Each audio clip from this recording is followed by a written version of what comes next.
คือเชคไฟกินจะเป็นสเปรย์เด้อ หาบ่ ก็ตอนนี้เขาสิไปใส่เนาะเบิ้งกล่องนะเอาเป็นพรีเซนเตอร์ให้แกเพชรพิยอนแดกไม่เลือกมืออย่างอีกโอเคเนาะตอนนี้เขากำลังจะออกจากบ้านขั้นจมเนาะที่แขวงสารวัตรนี่เองเนาะคือตัวนี้เขากำลัง ไปเที่ยวตอนนี้เขาสิไป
โอเคเนาะตัวนี้เขาก็ฮอดยังวะสถานที่ผู้พาสูง สถานที่เนาะ อุทยาน อุทยานผู้พาสวบผู้พาสูงบ่ ผู้พาผู้พายัง ผู้พาสูง ผู้พาซุ่ม ผู้พาสูง ผู้พาสุกเนาะอุทยานผู้พาสุกโอเคโอ้ยทุกท่านเอ้ยมาหอดพี่แล้วได้ยินเสียงนกเสียงหนูเสียงอีหยังที่มันห้องรู้สึกว่าซื่นใจเลยแล้วมันเป็นธรรมศาสตร์ที่ว่าธรรมศาสตร์นี่มันดีโอ้พวกป้ามตัวฮะกมักเต่า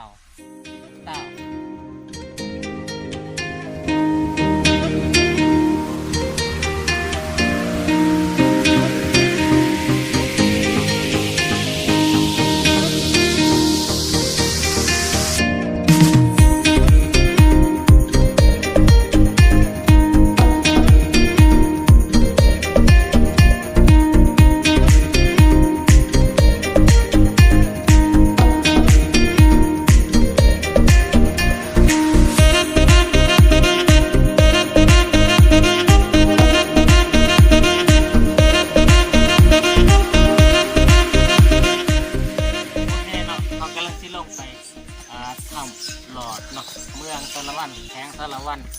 เนาะการลงกันเทพต้องลงจังสี่ลงกันเต็มวิธีเขาลงหน้าอะไร จังสี่แล้ว โอ้ เนาะการลงให้ถึงวิธีต้องลงจังสี่มือตัวนี้ต้องจับไว้เพราะว่ากันลื่นกันลง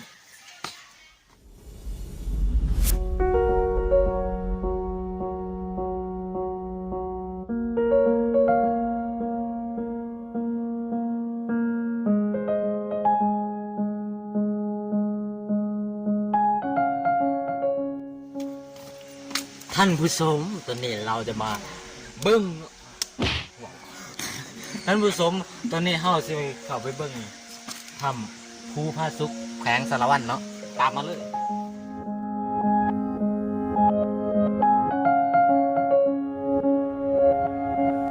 ตอนนี้เฮาก็มาหอดมาถึงวัดมาหอดมาถึงทำภูพาสุกแล้วเนาะแขวงสารวัตรก็คือว่าธรรมเนียมการเข้าชมมันบอกว่าเป็นธรรมเนียมก็คือว่าคนละ5,000 กีบเนาะคือว่ามันเป็นการส่งเสริมวัฒนธรรมส่งเสริมการพัฒนาเนาะโ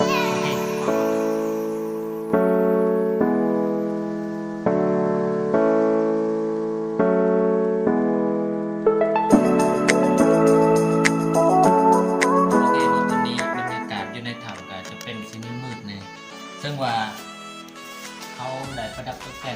สลอกไฟสแลนซึ่งว่าถ้าว่ามันมีแสงไฟตัวนี้มันจะเฮ็ดให้ในถ้ำนี่มืดเพราะฉะนั้นเขาก็เลยใส่ไฟไว้ในถ้ำ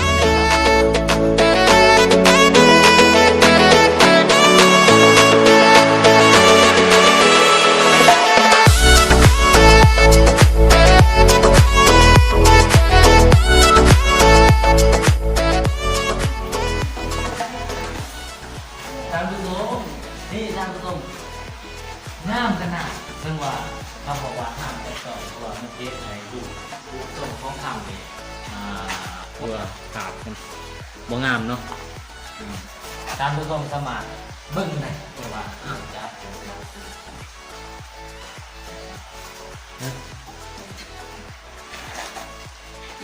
นี่แหละเขาบอกให้จับเพราะว่าถ้าเขาจับนี่ มันจะเปลี่ยน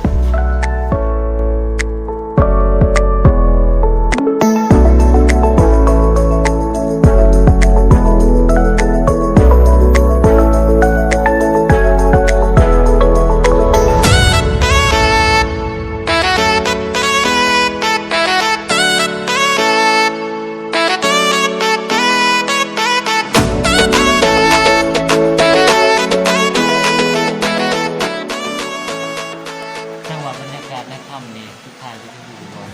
สวยงามขนาดไหนเพราะฉะนั้นข้าพเจ้าอยากชวนเชิญทุกท่านเนาะเข้ามาเที่ยวชมที่ถ้ำภูพระสุกนี่ถือว่างามมาก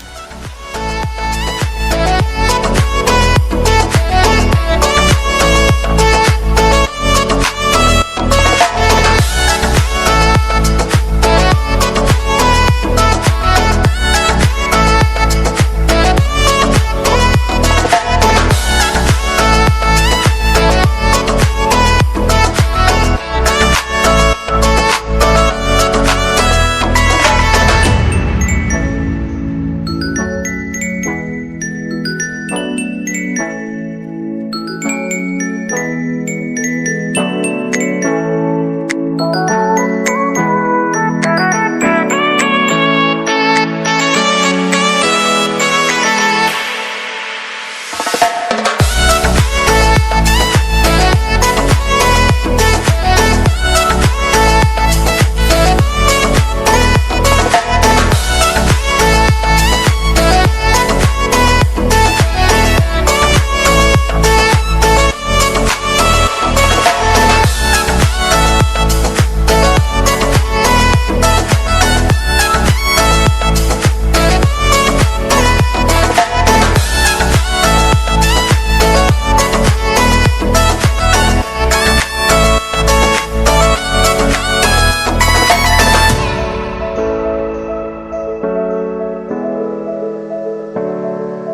โอเคตอนนี้เขาก็ได้เดินมาขอดจุดที่ว่าเขาพัฒนาเนาะซึ่งว่าอยู่นั้นเขาก็กำลังพัฒนากำลังที่สอมแปลงหรือว่าเอิ้นว่าแปลงเสียให้มันงามเสียให้สามารถไปท่องเที่ยวได้เนาะตอนนี้เขาก็จะได้กลับคืนมาเนาะบอลที่ว่าเขานี่ท่านผู้ชมที่เอิ้นหยังก็น้ำย่อยอิหยังหินบ่หินปูนที่ว่ามันก่อรูปร่างตัวขึ้นมาคักเว้ยเฮ็ดให้อันน่ะโอเคนี่นะ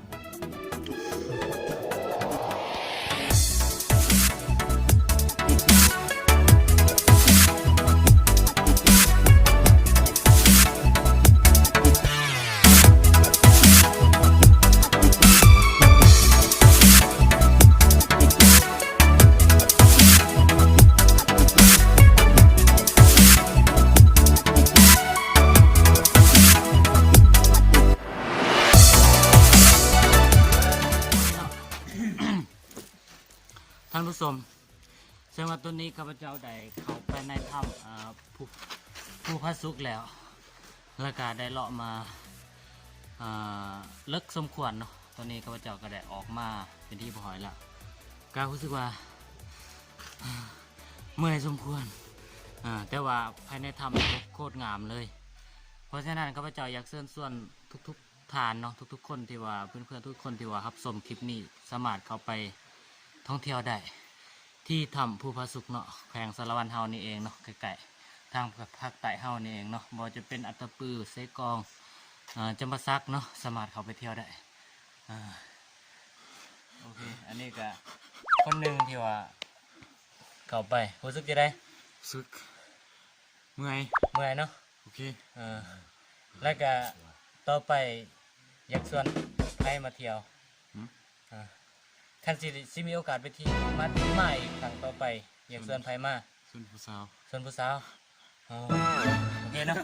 แล้วท่านแหละเพิ่นบอกว่าถ้าเพิ่นได้มาอีกเทื่อหน้าเพิ่นว่าสิชวนผู้สาวโอเคเนาะEP นี้เฮาจะได้จบเพียงเท่านี้ก่อนแล้วก็อย่าลืมติดตาม EP หน้าเนาะจะไปเที่ยวบนใดโอเค